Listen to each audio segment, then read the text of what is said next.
कि भाई एक तो राजस्थान वाला पोर्शन और एक इंडिया जीके वाला पोर्शन। राजस्थान वाला जो पोर्शन है वो सबके अंदर घुसा हुआ रहता है इनमें। हालांकि वो सिलेबस में तो सीधा सीधा ये कहता है, वो कहता है कि हम हिस्ट्री पूछेंगे, पॉलिटी पूछेंगे, economy, geography, science, maths reasoning भी जो है क्या आपके? अच्छा वो भी आएगी,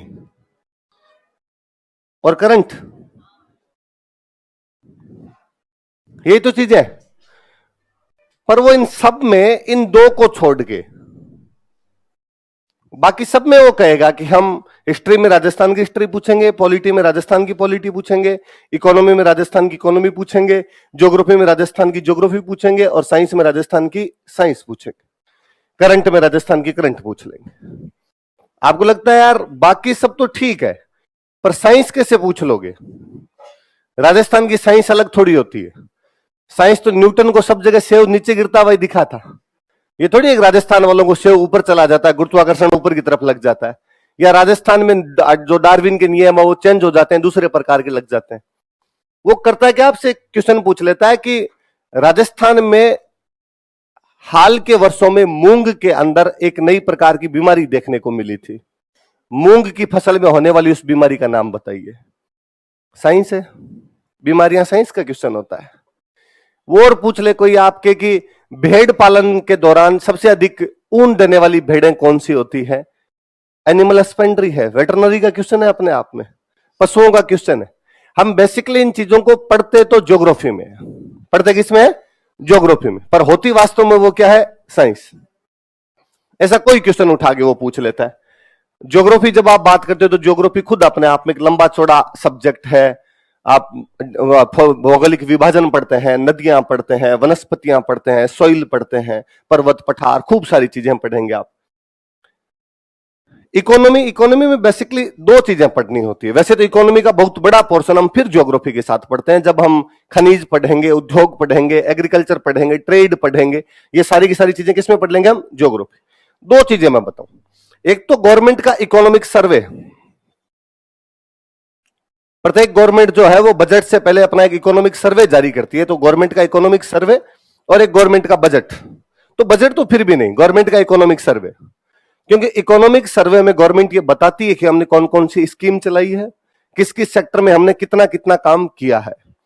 प्रत्येक सरकार आप जैसे लोगों से, बुद्धिजीवी लोगों से जो एग्जाम देते हैं, उनको याद करवाना चाहती है कि देखो हमने काम तो किया है। कि आप यदि 20 योजनाएं सरकार की याद करते हो तो कम से कम आप तो ये नहीं कह पाते कि सरकार काम ही नहीं कर रही। सरकार काम नहीं कर रही तो 20 योजना किस बात की तुम याद कर रहे हो? इसलिए हर एग्जाम में, पिछले कुछ एग्जाम से ट्रेंड बना है कि इकोनॉमिक सर्वे के किसी भी पेपर के अंदर 10-15 क्वेश्चन पूछ लिए जाए। इधर वाले 10-15 क्वेश्चन पक्के पूछे जाते हैं। बड़ा सा इकोनॉमिक सर्वे आता है, हम उसमें थोड़ा सा आपके लिए सरल काम करते हैं कि उस इकोनॉमिक सर्वे की हम 3-4 क्लासें लगाते हैं।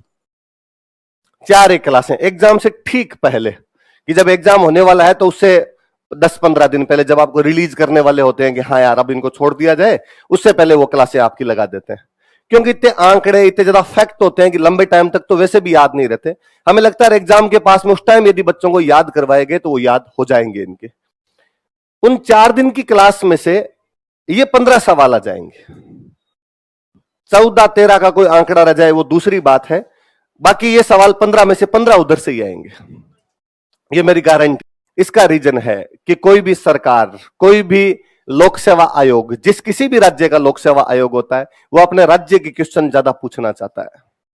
इसका कारण यह है कि वो लोक सेवा आयोग ये सुनिश्चित करना चाहता है कि हमारे पेपर में हमारे राज्य के लोग ही पास हो, बाहर वाले पास नहीं हो पाए, ये वो सुनिश्चित करना चाहते हैं।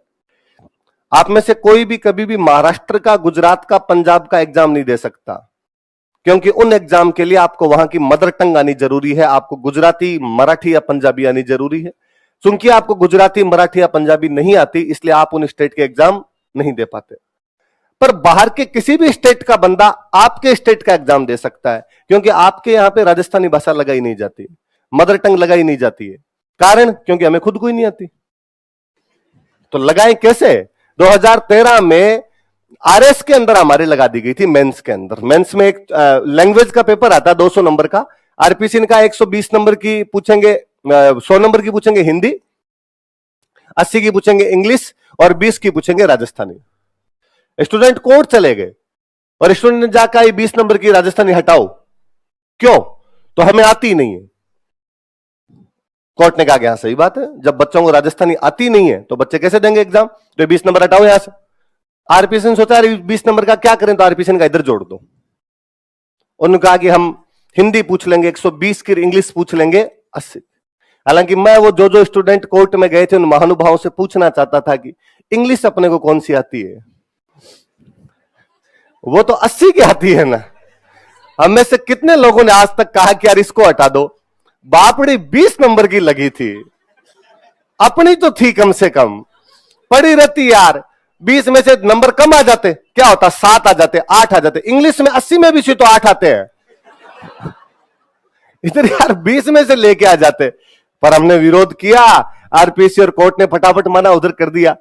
इसलिए फिर आरपीसी को लगता है जब हम अपनी भाषा लगा नहीं सकते तो क्या किया जाए, तो आरपीसी ने सीधा पैटर्न बना रखा है। आप कोई एग्जाम उठा के देखिए, उनके अंदर वो राजस्थान जी के पूछते ही है, अपनी भी डिमांड रहती है।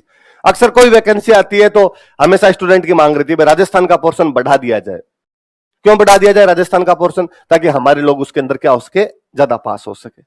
फिर राजस्थान वाला सबसे अधिक काम आपके इंटरव्यू में आता है, वहां पे केवल और केवल आपसे राजस्थान पूछा जाता है और कुछ ही नहीं पूछा जाता। या तो करंट की घटनाएं पूछता है, जो आपके उस टेबल के उस साइड में बैठा है वो सुबह सुबह अखबार पढ़ के आया हुआ होता है, सुबह सुबह के अखबार में उसके सामने कोई न्यूज आई हुई होती है कि बंगाल में चुनाव होने वाले हैं, 8 चरणों में चुनाव होंगे। आप गए, वो चाय पीते पीते उसको तो आपसे सवाल पूछना, उसको कोई तैयारी करके तो आनी नहीं सवाल पूछने की, और नॉर्मली पूछ लेता और आजकल चुनाव उनाव कहां होंगे। अभी आप पे है, उसको भले ही नहीं आए कहां कहां होंगे, पूरा उसको भी नहीं पता, पर आप पे है कि आप जवाब दो। आपने कहा सर बंगाल में है, सर असम में है, सर तमिलनाडु में। अच्छा, पर माहौल तो बंगाल का ज्यादा है। आपने कहा हाँ सर, लगे हुए तो सारे उधर ही है, कितने चरणों में होंगे। अब आप सोचते रहो कितने चरणों में होंगे, अगले को तो जवाब देना नहीं है, आपको जवाब देना है। तो या तो करंट के सवाल पूछता है या फिर वो आपसे राजस्थान पूछता है। राजस्थान पूछने का रीजन है, फिर वो चाहता है कि तुम यदि हमारे स्टेट के तो हमारे लोगों के बारे में जानते हो कि नहीं जानते हो, और यदि हमारे लोगों की कल्चर, हमारे लोगों की हिस्ट्री के बारे में जानते ही नहीं हो तो फिर तुम्हें हम यहां पर नौकरी क्यों दें।